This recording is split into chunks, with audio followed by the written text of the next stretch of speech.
So guys, this is basically the side story of what happened to Joe Pesci's character from Home Alone 1 and 2. Apparently he escaped from prison and went on to become a mobster, changed his name to Tommy DeVito. He's no longer a wet bandit. He's not, flooding houses. He's now murdering people.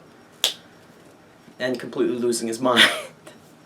Anyway, guys, yes, I have a fan theory. I'm building it slowly but surely, but I'm about 90% sure that Joe Pesci went from being a wet bandit to a mobster, which is pretty awesome. All in the same year, by the way.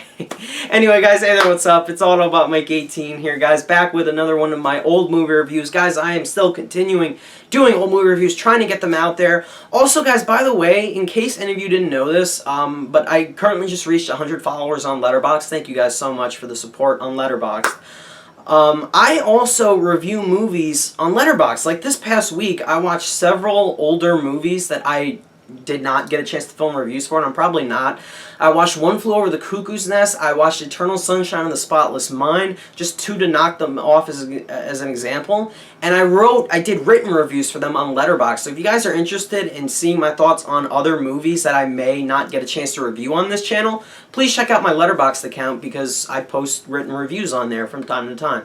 Anyway, guys, the movie I'm going to be talking about in today's old movie review is a movie that has been recommended me too many times. I can't even count how many times that you guys have told me to watch this movie. And of course, guys, that movie is Goodfellas. That's right, guys. Goodfellas, Martin Scorsese's Goodfellas.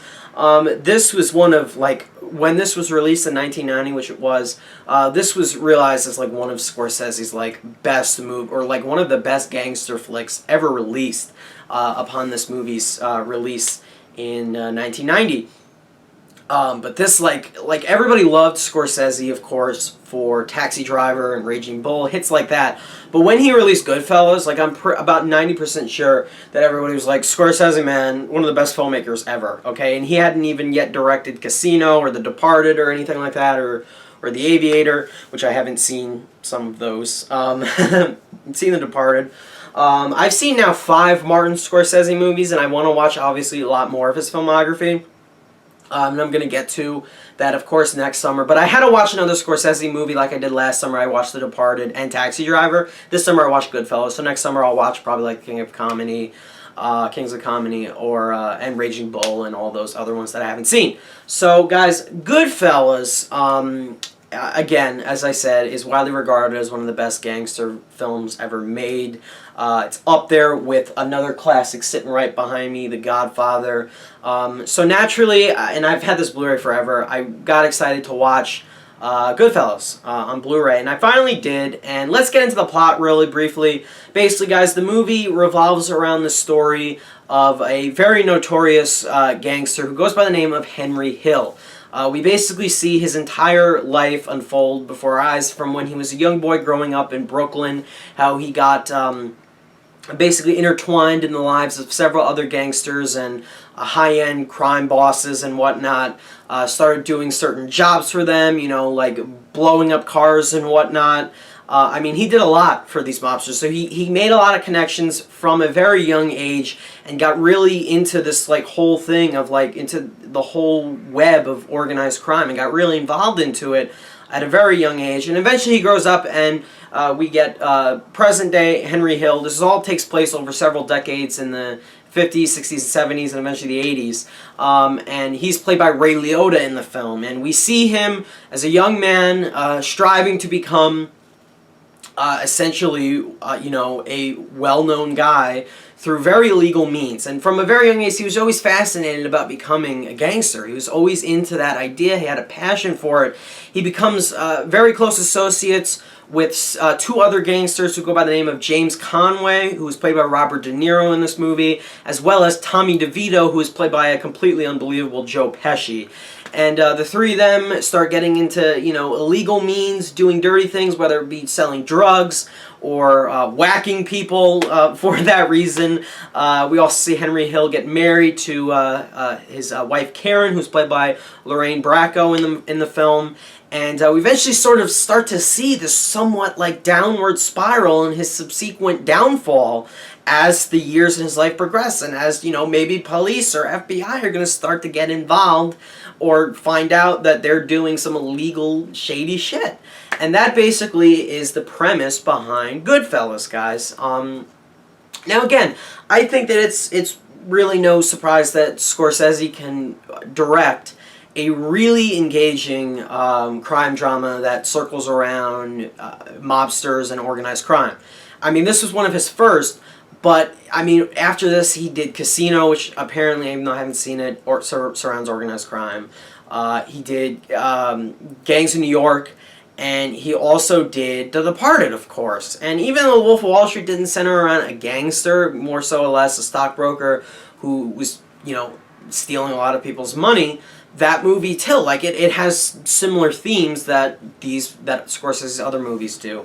And now that I've seen those two movies, Departed and Wolf of Wall Street, and I've seen Goodfellas, I'm really excited to watch Scorsese's other films, because this man has showed me that not only is he one of the best directors we've probably ever had, but like, he can just perfectly direct a story, take a story like this and bring it alive on screen and create these really fascinating, memorable characters for us, whether it be either the screenplays that he's given, or, as a matter of fact, he co-wrote this, to be honest, or the actors that he works with in his movies, or the shots he creates. Scorsese is an utter genius, guys, because Goodfellas is one damn fine movie. I loved Goodfellas, alright? I was watching this movie Saturday night, a late Saturday night, and it was like 12 in the morning. I put in Goodfellas, and I'm like, I'm dead tired. I'm gonna fall asleep. The first, I would say, hour and a half to hour and 40 minutes of this movie, I was like, I could not take my eyes off this movie. Eventually, it got later. I had to, you know, pause the movie doing certain things, and I did fall asleep because I was just dead tired. Not because the movie was boring. I was so fascinated. So the first thing when I got up, I literally put the Blu-ray black in and went back to the marker where I left off and finished watching the movie the next day, Sunday morning, because I was so fascinated to see how this damn thing was going to end. But I loved every second of this movie, guys. I kid you not. This is entertainment, movie-making entertainment at its finest. This is what a movie should feel like, guys. A movie should be this entertaining and compelling. We should have characters that are as memorable, do crazy, memorable things. And I love... And, you know, people obviously complain about these things, portraying gangsters in a good light. But that's something Scorsese never does. He never holds back on showing the flaws of these men and the mistakes they have made and the dirty, skeevy things that they get involved in, whether it be selling drugs or cheating on spouses, you know, being unfaithful and infidelity and partaking in infidelity. Or whether it be, I don't know, screwing people out of money, lying to people. That is something that is so prevalent in a gangster film. And this movie has all of that, all of those important themes of deceit, deception, and betrayal. And it just portrays that in such an interesting way. And it's so fascinating that all of these characters, you sit there and you watch and you're just amazed that these characters are so interesting, that... they have their own type of certain personality that just draws you to them and makes you want to watch further and further to see how their specific storylines are going to conclude. And the fact that we have three essential main gangsters in this movie who all are, you know, they all do the same thing. You know, they all partake in the same shady stuff. But at a core, they are different people. One of them's really paranoid. The other one is just a raging lunatic, just utter crazy person, and so memorable in the process. And that's just an amazing feature, or amazing accomplishment that Scorsese has managed to do. Whether it be through shots or his own style, that's what I love about watching a Scorsese movie. He brings his own style, he brings his own charm to these movies and his own skill set, and he is a very skilled man who knows what he's doing behind the camera, and that is why I love Scorsese's movies. Now, I know I've talked a lot about Scorsese. I haven't talked specifically about why he did a flawless job directing this movie. But I want to get more into like the script and like the characters. One thing that I think really works with Goodfellas and makes it a really entertaining movie to watch in regards to the script is the reliance on narration. This movie relies heavily on first-person narration or voiceover specifically. Ray Liotta's character narrates, I would say, about 80% of this movie, and 9 times out of 10, you know, I've been through screenwriting classes. Narration shouldn't be used unless when it's used well. That's something one of my screenwriting professors has always told me. That is the significance of narration. It has to be significant. It has to have a good purpose, and you have to use it the right way. In my opinion, this is one of the best uses of narration we've ever had in a movie. Because the narration, the actual dialogue that Ray Liotta's character is narrating is so good, and it's so just appropriate, you know? He's not just up there spewing garbage and telling us, oh, this is what's happening in the picture, in the image that we are currently watching. He's telling us about a backstory. He's telling us about, you know, his own thoughts or thoughts of other gangsters, and it's really insightful narration. It's appropriate. It worked for me. It was exciting to listen to. Ray Liotta's a great narrator, and it's just really good writing. This is one of the most fascinating screenplays I've ever seen. Whether the film builds up tension or carries out those themes that I mentioned before of deception and betrayal of a person's trust or whatnot, or infidelity or being unfaithful to other people, not just the spouse, but to other people in general. The movie does a great job portraying that and is so damn well written in the process with incredible dialogue between characters. I mean, this is one of those movies, I wish I would have sat down with Scorsese and the screenwriter, the other screenwriter who wrote the script as well, while they were in the middle of writing the movie, typing it out on their typewriters or whatnot. I mean, that's how good the script is, okay? It's one of the better written screenplays we've ever had in movie history, in my opinion. It is flawlessly written overall. Like, it's an amazing piece of writing and storytelling that I think Scorsese did a phenomenal job translating onto the screen with shots and shot language.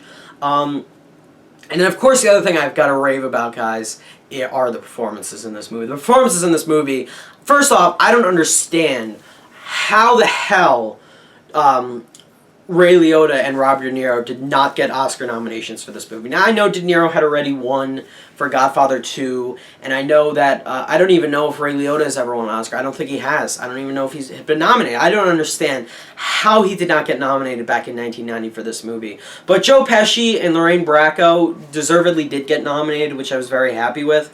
But let's talk about all of these performances really briefly. First off, Ray Liotta's great in this movie, okay? This is probably the best performance I've seen him in, and I've only seen probably 2 of his movies in the long run. But he is so... The one thing I loved that he mentions in the first scene of this movie, I can't remember the quote exactly, but it's one of the best lines I've seen in a while.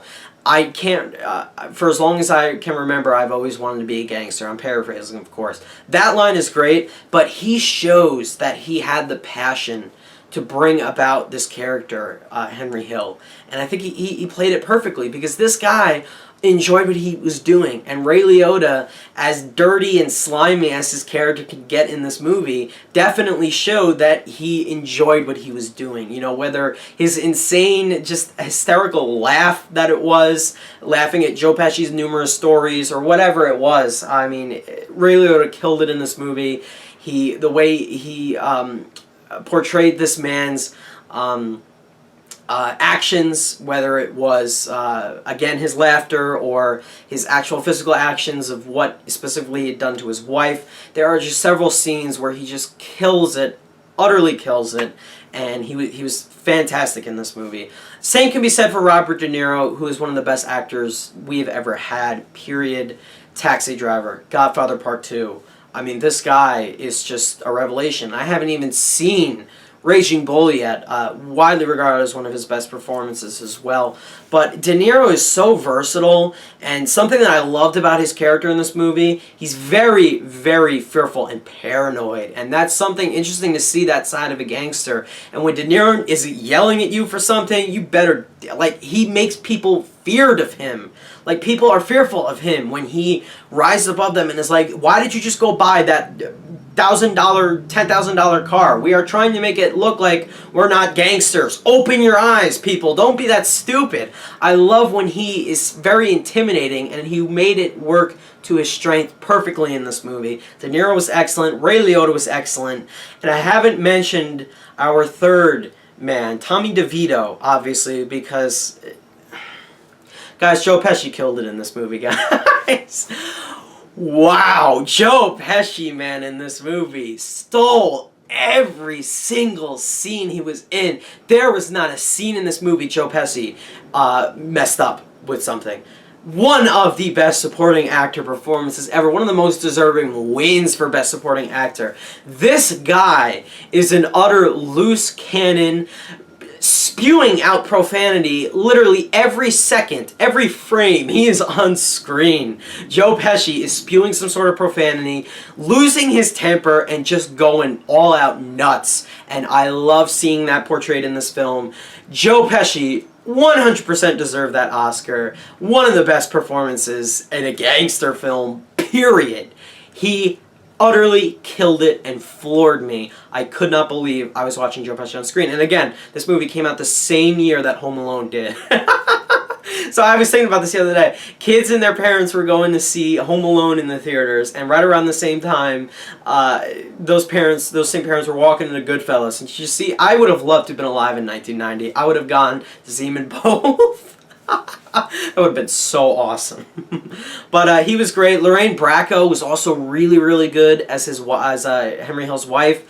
And Paul Sorvino was also good as another head mobster. Paul, he plays Paulie in the film. Overall, just the whole cast in general was great in this movie, guys. Again, getting away from performances and the writing, again, just going back to Scorsese and his just masterful direction, his shots, shot length. There are some incredible tracking shots in this movie, whether it be long takes or just well blocked, like you could tell that Scorsese is a man who knows his craft, knows it well, gives incredible instructions to his actors to evoke the emotions he needs them to evoke, to get into the characters he needs them to be. And he obviously does an incredible job with blocking actors and with composing certain shots. That one tracking shot throughout the entire club was perfectly executed, in my opinion. The way tension is built up, the cinematography is good. It's just Scorsese is just a master at what he does. He is the best of us. You know what I mean? He is the best of all of us filmmakers who want to make an intriguing, engaging story and bring it to life with the use of the camera and the way he's able to use that to bring this story to life with shots, with shot language and whatnot. I mean, it's just incredible to see this man just do what he loves, obviously, and do it so well. And that's why I love Scorsese movies. Every film that I've seen from him, I haven't given a grade lower than a 9. 3 of his movies are 3 of my all-time favorite films. I love Martin Scorsese as a filmmaker, and I haven't even seen all of his filmography. Guys, like I said, the cinematography was good. The film editing was really good. Again, Scorsese brings his famous style, freeze framing, voiceover narration and all that. The tracking shots and everything. Just these universal stories with these really engaging characters. These are all just really engaging character pieces in general. His editor, Thelma Schoonmaker, always does a good job cutting his films. The soundtrack is really good. I love when they play "Gimme Shelter" in a Scorsese movie. It's just like it has to be done at this point. Like, it's just like you need that song in a Scorsese movie. And the sound editing was really good. Like, I really paid attention to that when I was watching the movie. The sound is great, whether it be car tires screeching, gunshots, whatever, punch sound effects, slap sound effects, whatever. It all really worked for me.